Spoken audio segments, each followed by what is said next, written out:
Vamos abrir nossas Bíblias no Evangelho de João, capítulo de número 21. Evangelho segundo escreveu João, capítulo 21. Faremos uma leitura um pouquinho extensa, do versículo 1 ao versículo de número 23. Evangelho segundo escreveu João, capítulo 21. Quarto evangelho da palavra de Deus. Temos Mateus, Marcos, Lucas e João. Você vai abrir a sua Bíblia no capítulo 21 e nós estaremos fazendo a leitura da palavra de Deus. Amém, irmãos? Diz assim: Depois disto, tornou Jesus a manifestar-se aos discípulos junto do mar de Tiberíades. E foi assim que ele se manifestou. Estavam juntos Simão Pedro, Tomé, chamado Dídimo, Natanael, que era de Caná da Galileia, os filhos de Zebedeu e mais 2 dos seus discípulos. Disse-lhes Simão Pedro: Vou pescar. Disseram-lhe os outros: Também nós vamos contigo. Saíram e entraram no barco, e naquela noite nada apanharam. Mas, ao clarear da madrugada, estava Jesus na praia. Todavia, os discípulos não reconheceram que era ele. Perguntou-lhes Jesus: Filhos, tendes aí alguma coisa de comer? Responderam-lhe: Não. Então lhes disse: Lançai a rede à direita do barco e achareis. Assim fizeram e já não podiam puxar a rede, tão grande era a quantidade de peixes. Aquele discípulo a quem Jesus amava disse a Pedro: É o Senhor. Simão Pedro, ouvindo que era o Senhor, cingiu-se com sua veste, porque se havia despido, e lançou-se ao mar. Mas os outros discípulos vieram no barquinho, puxando a rede com os peixes, porque não estavam distantes da terra, senão quase 200 côvados. Ao saltarem em terra, viram ali umas brasas, e em cima peixes, e havia também pão. Disse-lhe Jesus: Trazei alguns dos peixes que acabastes de apanhar. Simão Pedro entrou no barco e arrastou a rede para a terra, cheia de 153 grandes peixes. E não obstante serem tantos, a rede não se rompeu. Disse-lhe Jesus: Vinde, comei. Nenhum dos discípulos ousava perguntar-lhe: Quem és tu? Porque sabiam que era o Senhor. Veio Jesus, tomou o pão e lhes deu, e de igual modo o peixe. E já era esta a terceira vez que Jesus se manifestava aos discípulos, depois de ressuscitado dentre os mortos. Depois de terem comido, perguntou Jesus a Simão Pedro: Simão, filho de João, amas-me mais do que estes outros? Ele respondeu: Sim, Senhor, tu sabes que te amo. Ele lhe disse: Apacenta os meus cordeiros. Tornou a perguntar-lhe pela segunda vez: Simão, filho de João, tu me amas? Ele lhe respondeu: Sim, Senhor, tu sabes que te amo. Disse-lhe Jesus: Pastoreia as minhas ovelhas. Pela terceira vez, Jesus lhe perguntou: Simão, filho de João, tu me amas? Pedro entristeceu-se por ele lhe ter dito pela terceira vez: Tu me amas? E respondeu-lhe: Senhor, tu sabes de todas as coisas, tu sabes que eu te amo. Jesus lhe disse: Apacenta as minhas ovelhas. Em verdade te digo que, quando eras mais moço, tu te cingias a ti mesmo e andavas por onde querias. Quando, porém, fores velho, estenderás as mãos, e outro te cingirá e te levará para onde não queres. Disse isto para significar com que gênero de morte Pedro havia de glorificar a Deus. Depois de assim falar, acrescentou-lhe: segue-me. Então, Pedro, voltando-se, viu que também o ia seguindo o discípulo a quem Jesus amava, o qual na ceia se reclinara sobre o peito de Jesus e perguntara: Senhor, quem é o traidor? Vendo-o, pois, Pedro perguntou a Jesus: e quanto a este? Respondeu-lhe Jesus: se eu quero que ele permaneça até que eu venha, que te importa? Quanto a ti, segue-me. Então se tornou corrente entre os irmãos o dito de que aquele discípulo não morreria. Ora, Jesus não dissera que tal discípulo não morreria, mas se eu quero que ele permaneça até que eu venha, que te importa? Amém, irmãos? Amados, a forma de eu trazer as mensagens são bem pragmáticas, são bem pontuais, são bem incisivas. Mas eu queria aqui, de antemão, de forma bem preliminar, frisar algumas verdades antes de nós extrairmos o texto. O texto que acabamos de ler através do nosso diácono Jobson, por sinal eu já agradeço, aproveito a leitura bíblica já para adentrar na temática que haveremos de abordar. Mas eu queria ver com vocês que esse cenário é um cenário em que Jesus aparece pela terceira vez, depois de ter sido morto, depois ressuscitado. Não é isso? Ele aparece no mar de Tiberíades, a Pedro, a Tomé, né? E de fato, chamado Dídimo. Interessante que ele frisa dois discípulos, né? Um que não havia crido que ele haveria ressuscitado, né? E outro que havia negado. Eu queria, por favor, que alguém desligasse aqui o ventilador para a gente ter uma... Obrigado, Jobson. E aí, meus queridos, esses dois discípulos não significa que só tinha esses dois, mas João faz questão de mencionar a figura de Pedro e a figura de Tomé. Como eu já disse, duas pessoas que depois da morte de Cristo entraram em parafuso, um o negou e um desacreditou de sua ressurreição. Mas além desses fatos, eu queria que vocês se contextualizassem geograficamente no contexto do mar de Tiberíades. O mar de Tiberíades, ou na verdade seria o mar da Galileia, ou ainda o lago de Genezaré. Não era precisamente um mar, era um lago, né, que tinha cerca de 20 quilômetros de comprimento, de entre 6 e 12 de largura, de profundidade 24 a 30 metros. Foi palco de milagres, de chamada de Deus.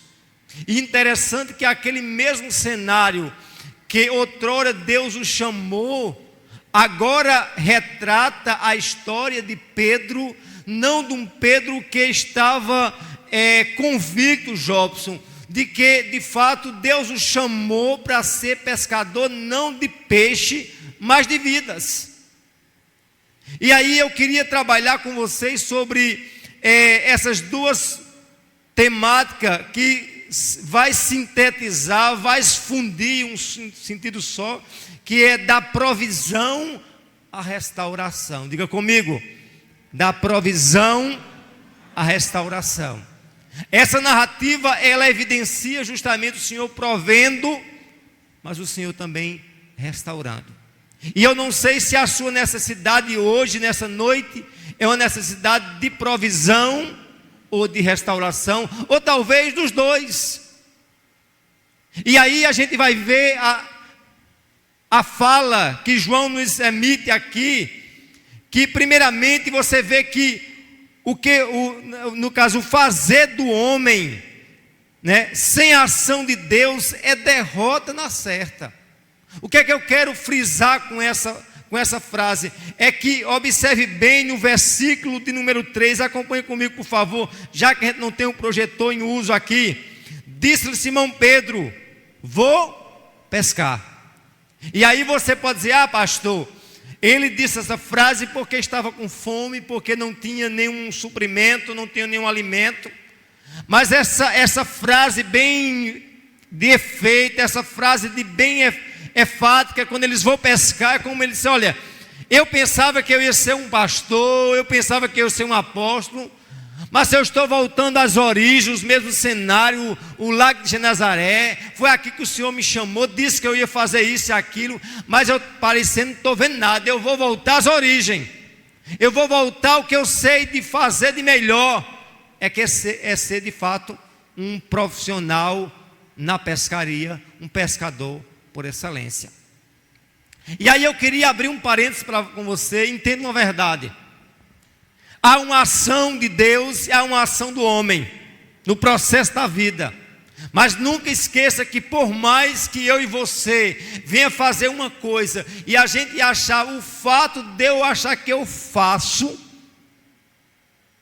e eu ali, o fato de eu achar que eu sou profissional no que eu faço, eu esqueço de depender de Deus. Vamos dar um exemplo aqui. Se eu chamar alguns dos neófitos dessa igreja, Jobson, se eu chamar, vamos supor, alguém nessa igreja, olha, você vai pregar hoje na igreja de Sumé. Ah, pastor, me manda para outra coisa, não pregar. Eu vou gaguejar, vou começar a tremer, vai acontecer um bocado de coisa, né, Paulinho?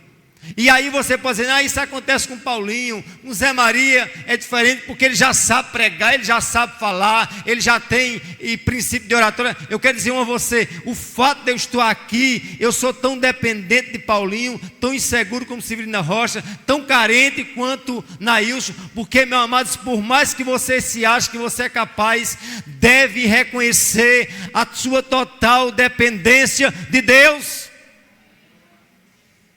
Nessa ocasião, Pedro simplesmente disse: eu sou Pedro, e eu sou o Pedro pescador.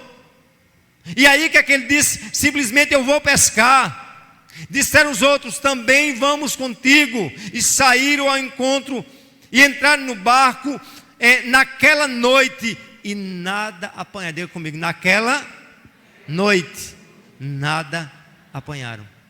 Eles conheciam aquele palco, eles conheciam aquele cenário, eles conheciam aquele, aquele lago, talvez como a palma das mãos deles.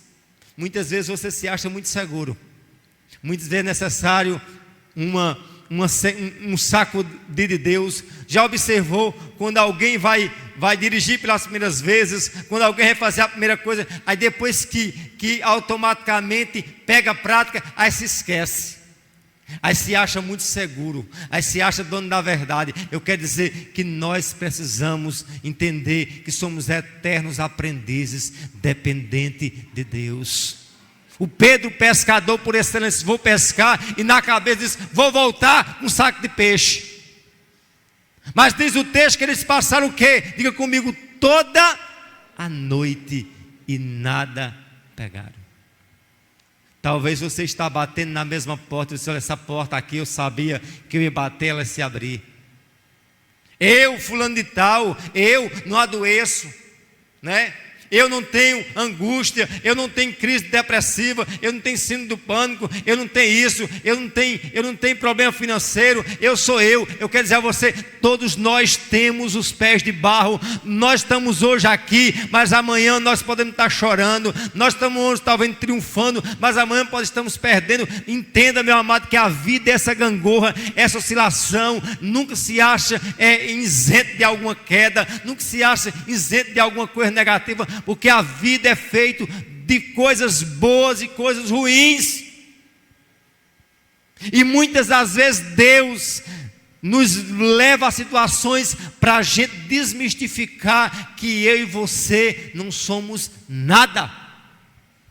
Quantas pessoas acham que o casamento dele é insolúvel, que a empresa é insolúvel, que as coisas é insolúvel? Mais do que nunca estamos vivendo num mundo em que tudo, como diz o sociólogo polonês, dizia o Bauman, Zygmunt Bauman dizia: a sociedade é líquida. E vivemos em que sentido? Eu vou aqui só abrir um parênteses para mostrar a você o quanto nós somos de fato mutante. Já observou a Kodak? quantos filmes vendia a Kodak? Eu dizia a Alexandre hoje de manhã. Me diga hoje, o que é que a Kodak tem para vender de filme, se alguém não imprime mais foto, Nailson? Tudo é digital. Eu estava lembrando de Faraó, até Dom Pedro II, as pessoas andavam de quê? De charrete movida a cavalo. Hoje, com a evolução tecnológica, vieram o automóvel, vieram a energia elétrica. E vocês pensam que os automóveis de hoje, logo, logo vai acabar movido o quê? A petróleo. Esses postos que a gente conhece hoje, não vai ter futuramente. Alexandre estava mostrando para mim o cara vendendo bobina para imprimir, como é que diz? Kit de, como é que diz? Cupom fiscal. Não vai precisar mais de bobina. Você quer, olha, quer isso daqui? Eu mando para o teu e-mail, eu mando para o teu WhatsApp, eu mando para isso. Hoje não se tem a ideia da impressão. Já observou quantas coisas estão? Coisas que a gente diz, não vai ter isso. Aí a coisa simplesmente se modifica. O que eu quero dizer aqui a você, a vida é mutante.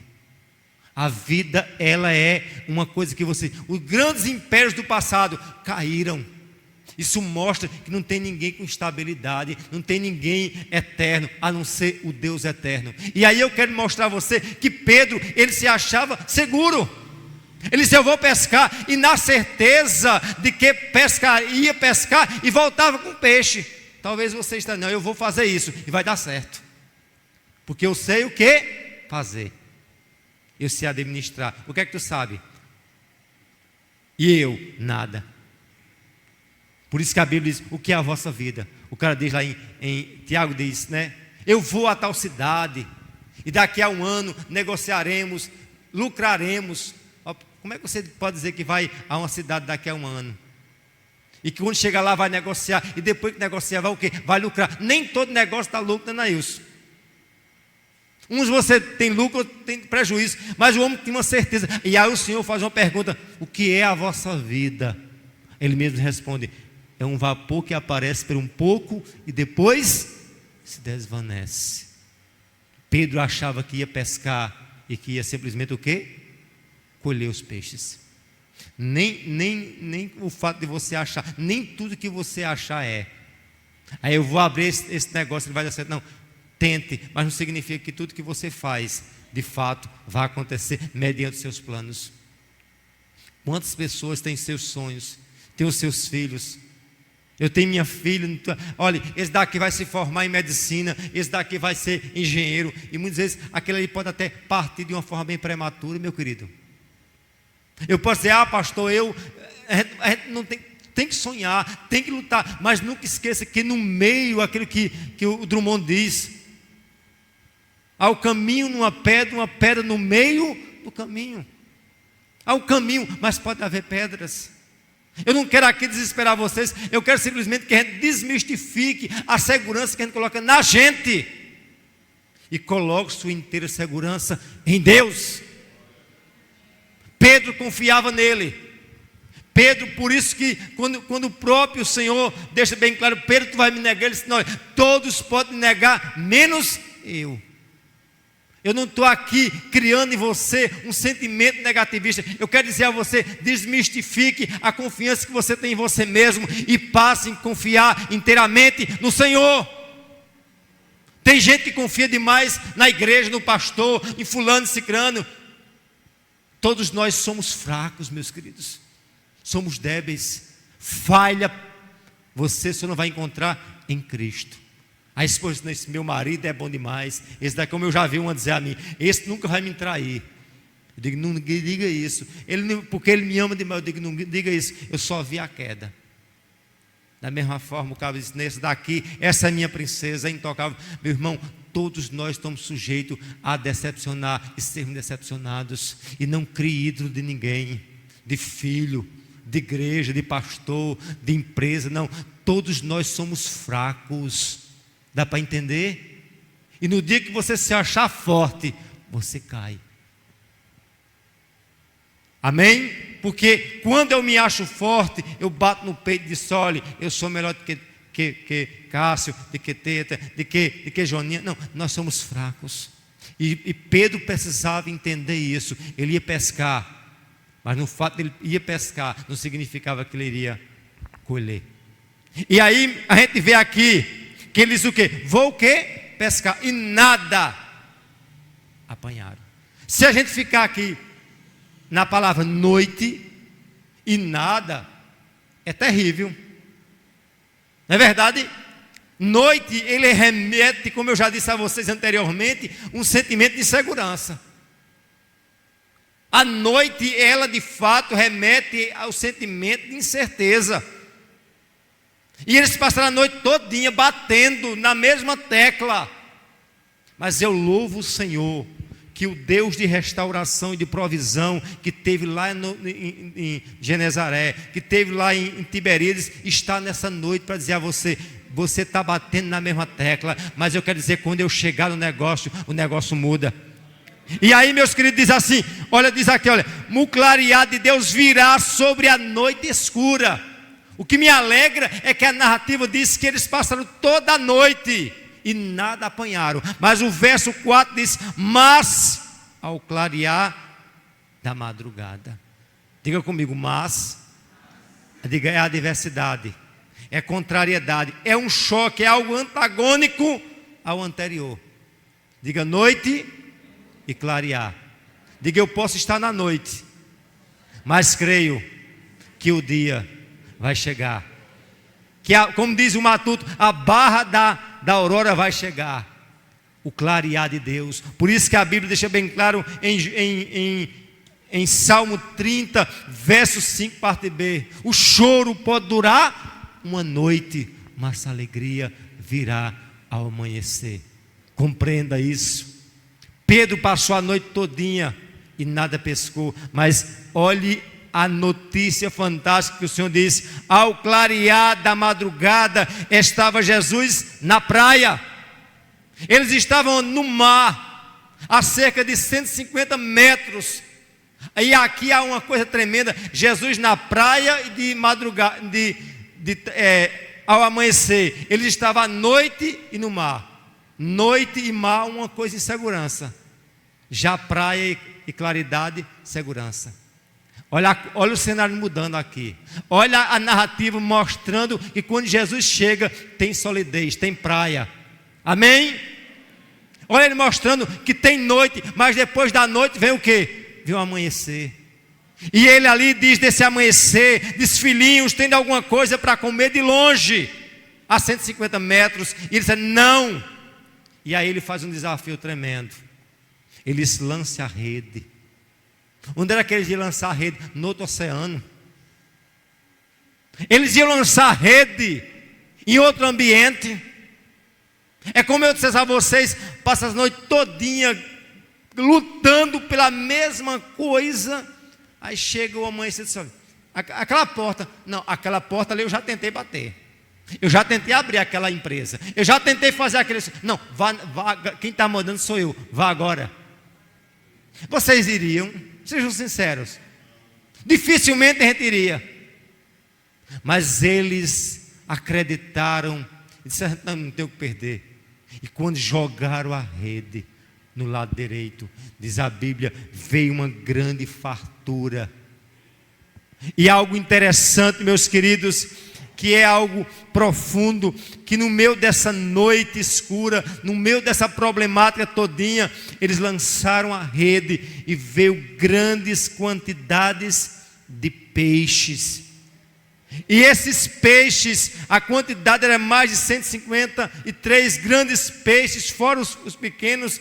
E o texto diz que as redes não se rompiam. Eu quero dizer uma verdade para você: quando Deus mandar você fazer uma coisa e você fizer do jeito que Ele está mandando, mesmo que a rede venha a ser pequena, para a quantidade de peixe, essas redes não vão se romper, porque quem está mandando é Deus. E se Deus disser a você: bata na mesma tecla, eu já bati 1000 vezes, Senhor disse: quem está mandando sou eu. Agora chegou amanhã, você estava na noite, você estava no seu tempo, mas agora chegou o meu tempo.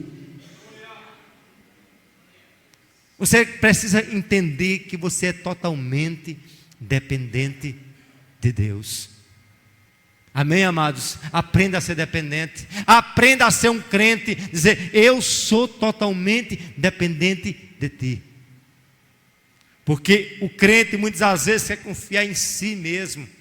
Mas confie inteiramente no Senhor. Amém, meus queridos? Confie em Deus.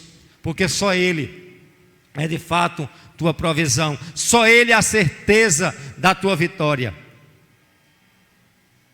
Outra evidência que eu quero trazer à tona é que o Senhor faz a diferença do cenário contrário, como eu já disse. Aquele cenário, em que tinha tudo para dar errado, que tinha tudo, já era algo monótono, já era algo repetitivo. Lançar a rede no mesmo lugar, eles lance, quem está mandando sou eu. E ao lançar a rede, como eu já disse, eles obtiveram aquela grande pescaria. E diz que trouxeram o barco para a beira da praia, tirar os peixes. E ao chegar na praia, ao saltar em terra, viu ali, diz o verso 9, viu ali umas brasas e em cima peixe e havia pão. Diga comigo, brasas, peixes e pão. Interessante que enquanto eles estavam trabalhando lá no mar, Jesus estava já o quê? Providenciando pão e peixe assado para eles. Não é algo interessante? E aí eu fico pensando, o Pedro que outrora negou o mestre, ao redor de uma fogueira de escarnecedores, agora estava sendo restaurado ao redor daquela fogueira que Cristo havia provido para ele. E aí, meus queridos, diz o texto sagrado, diz a narrativa, que o Senhor, já tendo peixe, já tendo, como é que diz, pão, poderia ter esquecido os 153 grandes peixes, não é verdade? Ou seja, aquele milagre dos 153 peixes foi a ação de Deus, mas em parceria com o homem. E esse da beira da praia já estava pronto. E muitas vezes a gente só quer as coisas prontas, não é isso? A coisa tem que ser pronta. Não, Deus, Ele faz situações para você depender totalmente dEle, como é dependente. Mas aí Ele pega esses mesmos peixes. Analise comigo, olha o que é que diz o verso de número seguinte. Vamos lá? 9. E ao saltarem da terra, ali estava umas brasas em cima com peixes, e também havia pão. O verso 10, disse-lhe Jesus, trazei alguns dos peixes que acabaram de apanhar. Diga comigo, trazei alguns dos peixes que acabastes de apanhar. Ou seja, venha cá, eu tenho aqui já peixe pronto, já tem peixe assado, mas eu quero dizer uma coisa, traga o que vocês colheram. Qual a verdade, Joninha, que eu posso aplicar para a gente nessa ocasião? É que as coisas não vêm tudo pronto do Senhor. Poderia vir, mas Ele não quer que venha. Quer uma prova disso? A Bíblia diz que Lázaro morreu, ele se deteve por 4 dias ali, para chegar em Betânia. Quando lá já estava podre, ele disse, tu chegasse atrasado, não tem mais jeito, ele disse, tirai a pedra. A pedra os homens poderiam tirar, diga, a pedra o homem poderia tirar, ressuscitar Lázaro, só o Senhor. Tem coisa que você pode fazer e pode baixar aí seu facho no bom sentido, vulgar. Deus não vai fazer o que eu e você pode fazer. Cuide em fazer. Amém? A pedra tinha que tirar, ou seja, o possível faço eu, mas o impossível quem faz é Deus.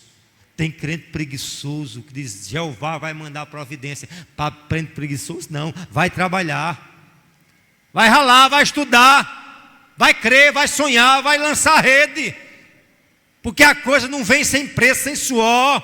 Tem que vir com um projeto, tem que vir com um sonho, tem que ter pulso, tem que ter sangue no olho, tem que acreditar que Ele é o Deus de provisão. Mas essa crença requer de minha ação, meus queridos. E aí o texto deixa bem claro que o Senhor pegou os peixes dos esforços dele, mesmo proveniente do milagre do Senhor, disse, traga cá, vamos assar também junto com o que já está assado. E aí eu digo a você, olha, tenha parceria com o Senhor. Não que o Senhor precise dessa parceria, mas Ele quer de vocês parcerias. Amém? Eu quero abrir só um parênteses aqui para mostrar a vocês aqui. Jobson, se analisasse, se dos que estão aqui, 80% viesse trabalhar com a gente de manhã.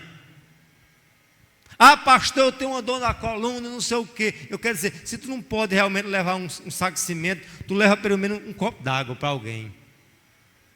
Tem gente que diz, eu quero um banheiro bom na igreja, eu quero que a igreja reforme, sim, mas ele não luta nada. Eu quero o meu sonho, a casa própria. Ele nunca se dispõe a dizer assim, eu vou fazer isso.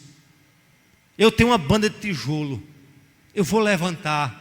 Eu vou fazer alguma coisa. Ele simplesmente fica sonhando no mundo das ideias de Platão. Eu quero dizer a você, Deus, Ele conta com um sonhador, mas sonhador da qualidade de José, que acreditava, que arregaçava, que de fato fazia a coisa acontecer. Deus não trabalha com preguiçosos. Isso é claro, meu querido. Ele deixa bem claro, o covarde que volte, o vai ter com a formiga ou prostituta. Ou seja, eu quero dizer que cada um da gente tem nossas deficiências, limitações, mas eu quero que quando a gente tem um sonho, a gente tem que ser consumido e lutar por aquele sonho. Seja um sonho de cunho da igreja, seja um sonho de cunho profissional, seja de sonho de qualquer outra coisa, mas eu digo aqui a você, se esmere e faça valer também sua contribuição dentro desse processo. E lembre-se, e volto a repetir, Deus não precisa de você, mas Ele quer utilizar-se de você. Amém? E aí Pedro, de fato, estava nessa situação. E aí ele trouxe Pedro à tona e fez Pedro participar com os discípulos daquela pesca maravilhosa, daquela provisão tremenda.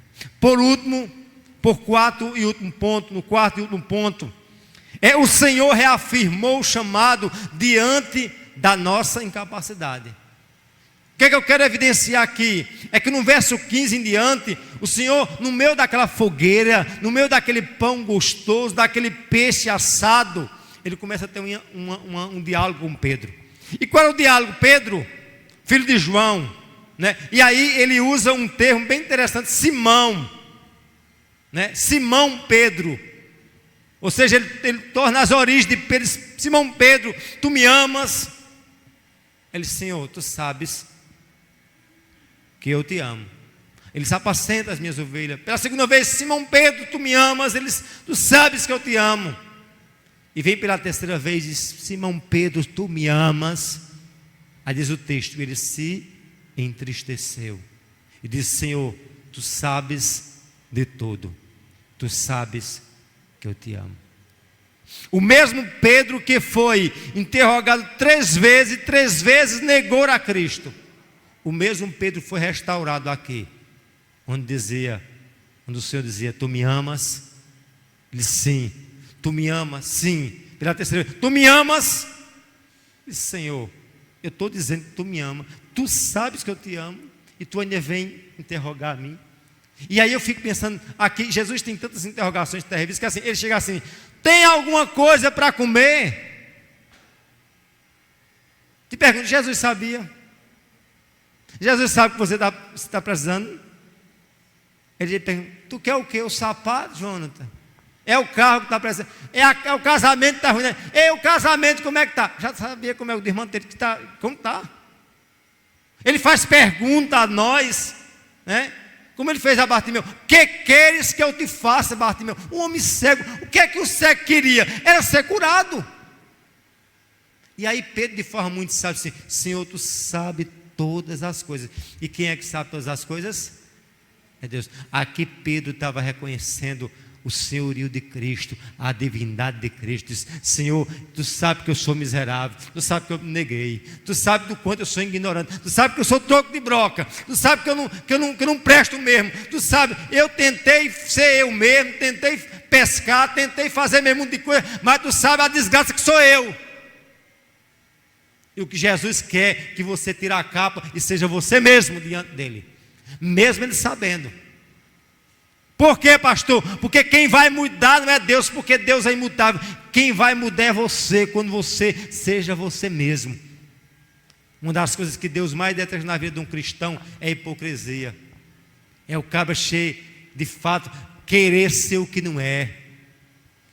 Se você está triste, diga assim: eu estou triste.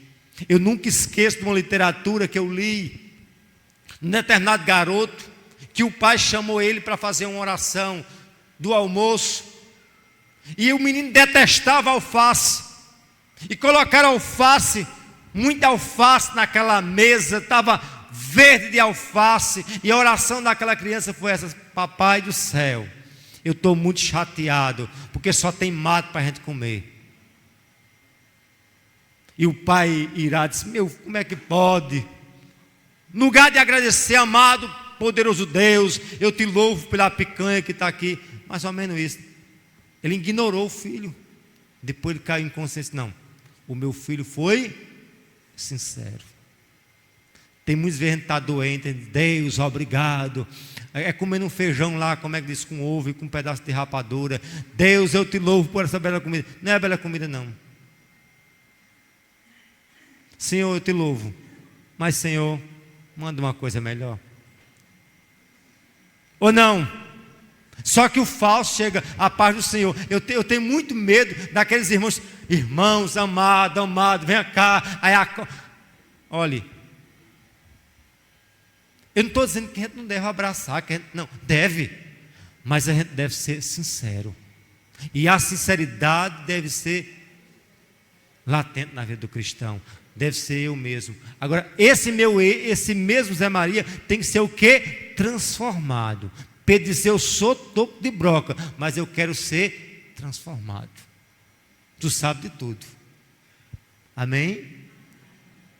E aí o Senhor tem um encontro com ele, disse: olha, Pedrão, vem cá, topo de broca. Tu pensa que eu te chamei para ser só pescador de peixe? O quê? Lançai fora a rede. Eu te chamei para o ministério.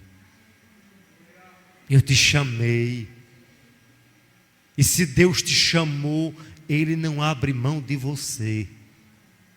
Mesmo você sendo tão ignorante, tão ruim, tão imprestável quanto eu, mas Ele te chamou. E se lhe chamou, Ele vai se utilizar de você. E Deus se utilizou de Pedro, Jobson. Lá na frente diz que ele pregou e mais de 3.000 almas se converteram. Pedro foi utilizado, foi restaurado. E eu digo uma coisa aqui a você: você pode se achar incapaz, mas se Deus te chamou, Deus vai honrar aqueles que dispõem a dizer: eu chamei, eu vou restaurar, eu vou prover, eu vou fazer um milagre, porque Deus é Deus. E aí ele deixa bem claro disso, disse isso para significar o gênero da morte de Pedro, que havia de glorificar a Deus. Depois disso, assim falar, acrescentou: segue-me. E aí é profunda essa frase, pequena, mas impactante: segue-me. E eu faço uma pergunta: quem é que quer seguir a Cristo? Mesmo sendo perdido, mesmo sendo fracassado. Mas para seguir a Cristo há um critério: a própria vontade sua tem que morrer. Jesus disse: quem quer vir após mim, negue-se a si mesmo, tome sua cruz e siga-me. Se você quer seguir ao Senhor, a primeira coisa que você tem que contrariar é a sua própria vontade. Que Deus te abençoe e que verdadeiramente Deus restaure o meu e o teu coração. Amém, meus queridos? Essa é a necessidade que nós temos. Essa, de fato, é nessa urgente que nós precisamos ter. E por fim, eu quero tomar como aplicação única dessa minha homilia, que mesmo em nossas habilidades de pescar, entre aspas, necessitamos inteiramente de Deus. Mesmo que você ache que você é o melhor médico, o melhor advogado, o melhor pastor, o melhor mecânico, você é tão dependente de Deus quanto Pedro é. Porque Pedro se achava profissional, se achava o cara, mas não era. E muitas das vezes nós nos achamos o cara, mas nós somos muito carentes e dependentes de Deus. Amém? Mesmo com nossas habilidades de pescar, necessitamos inteiramente de Deus. Essa é uma real dependência dele. Produz restauração diante dos sucessivos imperfeições que marca nossa caminhada. Eu quero dizer que mesmo você tão falho como eu, como nós, Deus te chamou. Amém? Vamos louvar o Senhor com esse